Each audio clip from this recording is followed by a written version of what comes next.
O sertão brasileiro é uma terra que guarda histórias, sabe? E hoje a gente vai mergulhar em uma delas. Não é só sobre um evento histórico, não. É a história de como a Grande Seca de 1877, uma das maiores catástrofes climáticas que o Brasil já viu, acabou forjando a identidade de um povo para sempre. E essa frase, olha, ela diz tudo, né? Aqui o sertão não é só um cenário, ele é um personagem. Um guardião silencioso que, como a gente vê aqui, guarda as dores do seu povo no fundo de cada rachadura. Cada sulco nessa terra é uma cicatriz, uma memória de luta e de sobrevivência. E é exatamente essa história que a gente vai desvendar agora. A dor da Grande Seca de 1877 e a incrível, a inacreditável força humana que nasceu disso tudo. É uma história de perda, sim, mas acima de tudo, é uma história de resiliência. Então, vamos lá. Nossa jornada começa aqui. O ano é 1877 e o céu sobre o sertão simplesmente se fechou. A terra começou a rachar e, junto com ela, a esperança também. Pensa só que é isso. Quase 2 anos sem uma única gota de chuva. O sol não era só quente, ele era um castigo. A terra, que antes dava o sustento, virou pó. Foi engolindo as plantações, depois o gado, e por fim começou a ameaçar a vida das próprias pessoas. E no meio do desespero, o que surge? A criatividade, a engenhosidade. As pessoas não ficaram paradas esperando, elas agiram. Tentaram construir um açude na comunidade que infelizmente acabou desabando. Caçaram tudo o que podiam até só sobrarem os animais mais resistentes. E quando não tinha mais nada, nada mesmo, elas se voltaram para a própria terra, comendo cactos e moendo o couro do gado que já tinha morrido para fazer uma espécie de farinha. E o mais impressionante é que enquanto o sertanejo lutava com unhas e dentes pela vida, a causa de todo aquele sofrimento estava a milhares de quilômetros de distância.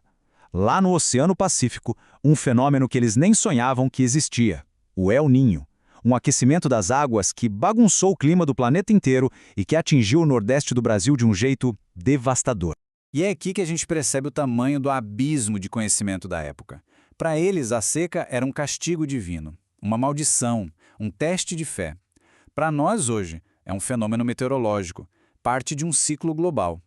Essa diferença de visão é fundamental para entender o sentimento de impotência total que eles devem ter sentido. Pois é, com a terra esgotada e todas as tentativas de sobreviver ali falhando, só restou uma última e terrível opção: o êxodo. A jornada para longe de casa, em busca de um fio de esperança. Olha, a decisão de abandonar o lar deve ter sido algo insuportável.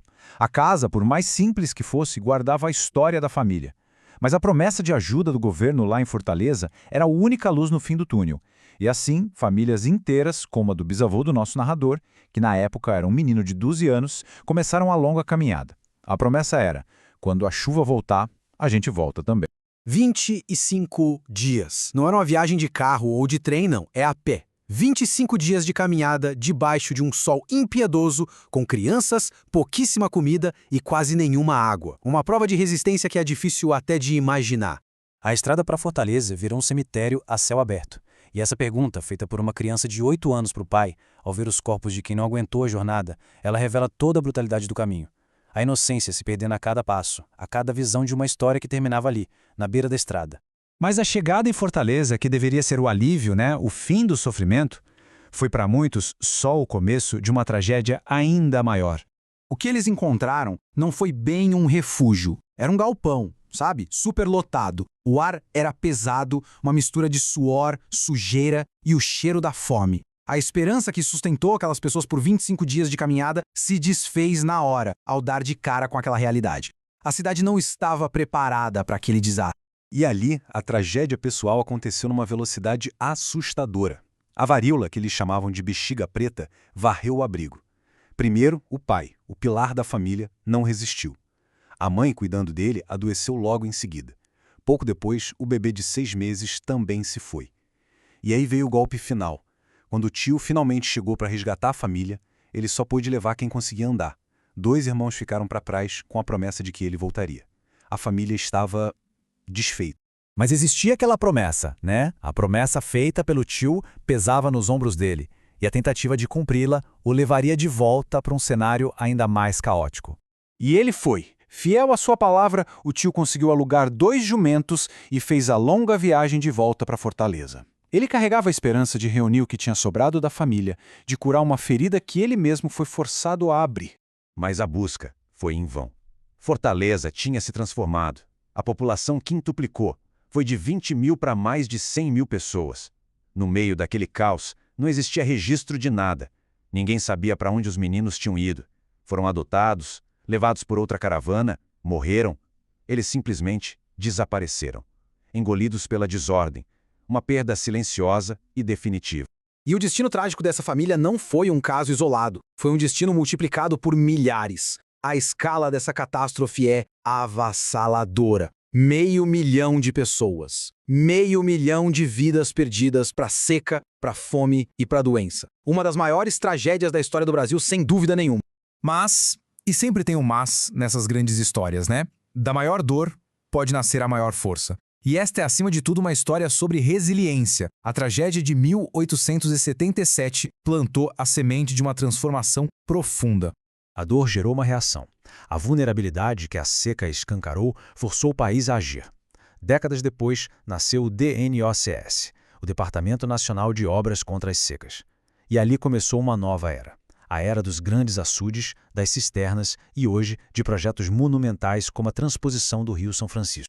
O resultado é um sertão completamente diferente. O contraste é impressionante. Onde antes existiam poços escassos e rios secos, hoje tem segurança hídrica, com açudes, cisternas e irrigação. Onde se comia cactos para sobreviver, hoje existe agricultura abundante. O futuro, que antes significava êxodo e morte, hoje significa resiliência e progresso. E com isso, a gente chega ao coração de tudo.